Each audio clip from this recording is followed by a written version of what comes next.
అందరికీ నమస్కారము. స్కందాగ్రజ ఛానల్ ప్రేక్షకులకు నమస్కారం. జై వీర హనుమాన్, జై శ్రీరామ్. చాలా మందికి మనోనిగ్రహంగా కొన్ని విషయాల్లో ఉండడానికి వారికి వీలు పడదండి.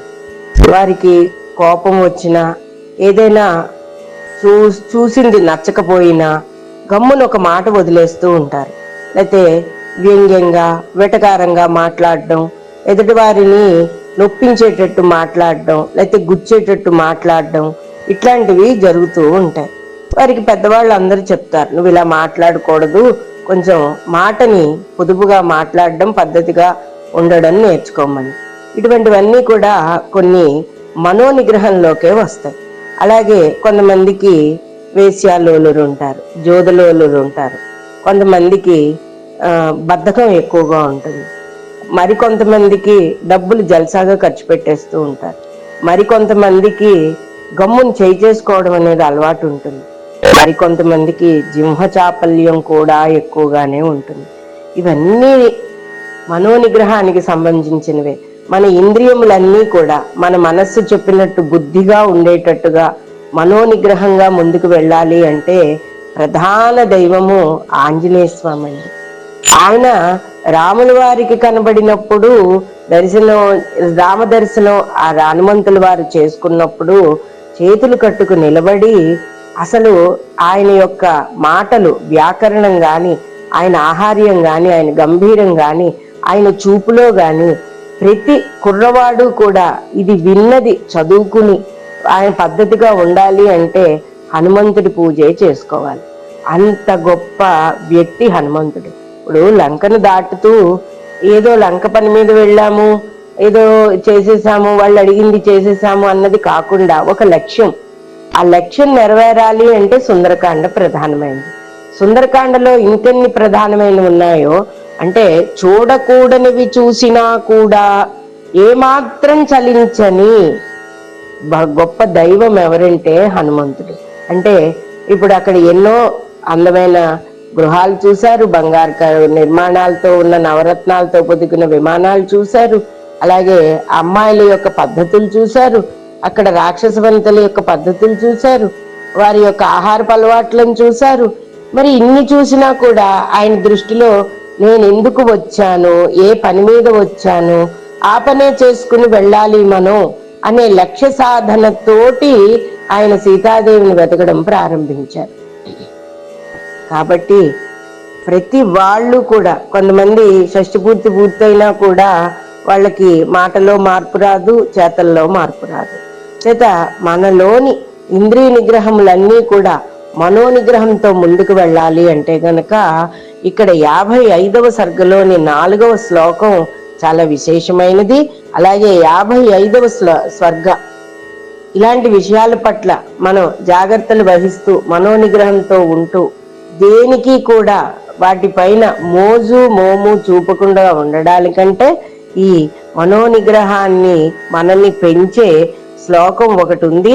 దాంతో పాటుగా 55వ స్వర్గ సుందరకాండలోను ఇది ఈ స్వర్గ చదువుతూ ఈ శ్లోకాన్ని సంపుటీకరణ చేసినట్లయితే ఇది చాలా విశేషమైన మంచి ఫలితాలను ఇచ్చి మిమ్మల్ని మంచి దారిలో నడిపిస్తుంది.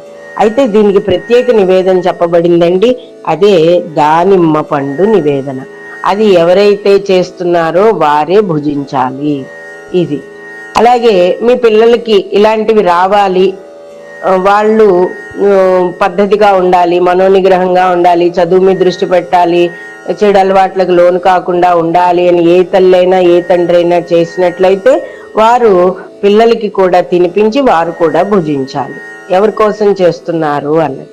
కాబట్టి ఒకసారి ఆ శ్లోకాన్ని పరిశీలిస్తే ధన్యాస్తే పురుష శ్రేష్ఠ ఏ బుద్ధ్యా కోపముత్తితం నిరుంధంతి మహాత్మానో దీప్త మగ్ని మివాంభస అని చెప్పబడింది. ఇది ఈ శ్లోకం అర్థం తెలుసుకుందాం ఇప్పుడు. ధన్యాస్తే పురుష శ్రేష్ఠ ఏ బుద్ధ్యా కోపముద్ధితం నిరుంధంతి మహాత్మానో దీప్తమగ్ని మివాంభస అని చెప్తున్నారంటే ఆయన తోకకి, ఈ రాక్షసులందరూ కూడా తోకకి నిప్పంటించేశారు. ఆ నిప్పంటించినప్పుడు హనుమంతుడు తన వాలాగ్నితో లంకనంతటినీ కూడా భస్మం చేయాలని మొత్తం పైకి ఎగురుతారు. ఎగిరిన తర్వాత మొత్తం భస్మం చేసేస్తారు. తర్వాత సముద్రంలో తోకను ముంచి దాన్ని అంటుకుని ఉన్న మంటలన్నింటినీ చల్లార్చుకున్నారు. అది చూసిన పరుగులెత్తుతున్న రాక్షసులందరూ కూడా ఆ మంటలతో కూడిన లంకా నగరాన్ని చూసి అతడు ఆలోచనలో పడ్డాడు. యావని ఇక్కడ మహాభయంతో పాటు తన మీద తనకు అసహ్యం కూడా కలిగేను. అప్పుడు అతడు తనలో ఇట్లా అనుకుంటున్నాడు, ఆమె అయ్యో ఈ లంకను దగ్ధం చేసి నేనెంత బుద్ధి లేని పని చేశాను. ఆ ఆవేశంలో కోపంలో ఆయన తోకకి నిప్పట్టించగానే వీళ్ళని ఇలా వదలకూడదు, సీతాదేవిని ఇలా చేస్తారా అని చెప్పి ఏం చేశారు, మొత్తం అంటించేశారు. అప్పటికి కాసేపటికి గుర్తొచ్చింది, ఇక్కడ సీతాదేవి ఉంది కదా, అమ్మ ఎలా ఉందో ఏమైపోయిందో, కోపావేశంతో నేను ఒళ్ళు మర్చిపోయి ఇంత పెద్ద పాపకృత్యాన్ని చేశానే, ఇంత కోపం అనే భూతం నాలో ఆవహించి ఒక్కసారిగా ఆవేశం ఒట్టేట్టు చేశానే, నేను గురువులనైనా మట్టుపెట్టును, మంచి స్వభావము కలిగిన మహాత్ములను పరుషవాక్యముగా అధిక్షేపించి వారి మనస్సులను బాధించను, అటువంటి నేను ఇంత కోపం ఎలా వచ్చేసి నాకేమైపోయింది అని చెప్పి బాధపడడం మొదలు పెట్టారనమాట. అంటే ఒక మనిషిలో తప్పు చేసిన తర్వాత రియలైజేషన్ అనేది ఎలా రావాలి అన్నది కూడా మనకి సుందరకాండ నేర్పుతోంది. కాబట్టి ఈ శ్లోకాన్ని మిన్నంటుచున్న అగ్నిజ్వాలలను ధన్యాస్తే పురుష శ్రేష్ఠ ఏ బుద్ధ్యా కోపముద్దితం నిరుంధంతి మహాత్మానో దీప్తమగ్ని విమాంబస. మిన్నంటుతున్న అగ్నిజ్వాలలను నీటి ధారలతో చల్లార్చినట్లు తమకు తాత్కాలికముగా వచ్చిన క్రోధమును వివేకముతో బుద్ధితో జల్లబరుచుకున్న మహాపురుషులు ఉన్నవారెవరైతే ఉన్నారో వాళ్ళు లోకములో చాలా ధన్యులు అని ఒక్కసారి గుర్తు తెచ్చుకుని నేను ఎవరిని ఎప్పుడూ బాధించలేదు, ఇంత తప్పు ఎందుకు చేశానని బాధపడ్డారట హనుమంతుల వారు. కాబట్టి ప్రియమిత్రులారా, అందరూ కూడా మన పిల్లల కోసం, ఈ కాలంలో పిల్లలు షార్ప్గా మాట్లాడడం, మాటకు మాట సమాధానం చెప్పడం, ఈ చూసిందల్లా తినేయడం, ఆ వంటలు కూడా ఎలా ఉంటున్నాయంటే ఒకదాని కూడా సంబంధం లేదు, తినకూడని పదార్థాలన్నీ కలిపి తినిపించడం వలన కూడా వీళ్ళకి బుద్ధి మందగిస్తోంది. వీళ్ళల్లో అధిక ఆ స్పైసులు మసాలాలు తినేటప్పటికి అనేక విధములైన విపరీత రుగ్మతలు తెలియకుండా మనల్ని వ్యాపిస్తున్నాయి. డబ్బు విలువ తెలియకుండా ఉంది. కాబట్టి ప్రతి తల్లిదండ్రులు పిల్లల కోసం, అలాగే మన ఇంట్లో మనం కూడా ఇది చేసినట్లయితే కూడా నెమ్మదత్వం అనేది వస్తుంది. కాబట్టి ఈ శ్లోకాన్ని స్వర్గని అందరూ పారాయణ చేసుకోండి. హనుమత్ జయంతి వస్తోంది, ఆ రోజును మొదలు పెట్టుకోండి. చాలా విశేషమైన సుఫలితాలను పొందండి. స్వస్తి.